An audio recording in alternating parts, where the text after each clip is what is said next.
The tension building up to the bout between Paul and Nate Diaz is palpable, but the action clearly couldn't wait for Saturday night as the two sides exchanged blows at the pre-fight press conference Thursday. The presser descended into chaos as Paul and Diaz faced off in Dallas, with a huge brawl breaking out between the staff of the two rivals. It is unclear what triggered the scuffle, but Diaz appeared to exchange words with Paul's manager Nikisa Bidarian on the stage at the American Airlines Center. The YouTube star turned boxer's security intervened, huddling around the pair, before one member of staff shoved another, sparking an all-out brawl. Punches were thrown, but both boxers managed to steer clear, with Paul even turning his back to the melee and shouting something to the crowd. The scrap was swiftly dealt with as the feuding sides were separated. However, while it is unclear who threw the first punch, Paul later took to Twitter to claim Diaz's team is threatening legal action. Nate's team has emailed my team trying to claim assault after his team swung first, he posted following the press conference. Apparently the guy who swung first is at the hospital getting stitches.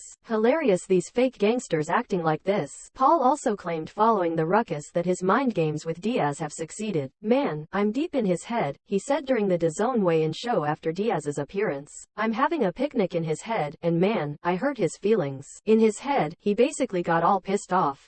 The security teams started fighting. His security swung first, my security hit him with a check hook, and that was that. This is what I do.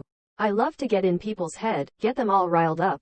Earlier in the week, Diaz bizarrely walked out on his face-to-face interview with Paul.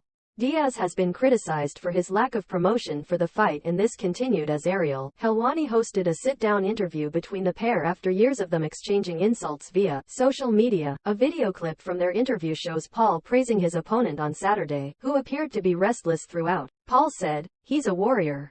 He's been putting on some of the greatest fights in the history of the MMA." Diaz then appears to raise his hand and look off camera as Paul compliments him for having an amazing fan base. Paul then states that Diaz is ready for a ******ing war, and neither man wants to lose and back down, while his August 5th opponent turns around to look behind him. As the YouTuber turned boxer continues to speak, Diaz gets himself ready to stand up before hesitates, then finally gets to his feet and starts to walk off. The camera pans to Paul, who starts to laugh with his head in his hands, before Diaz is heard telling someone, "Yeah, I'll be right back." That wasn't to be the case, however, as the footage then shows Diaz walking out of the venue where the interview was taking place, and getting into a car which drives away.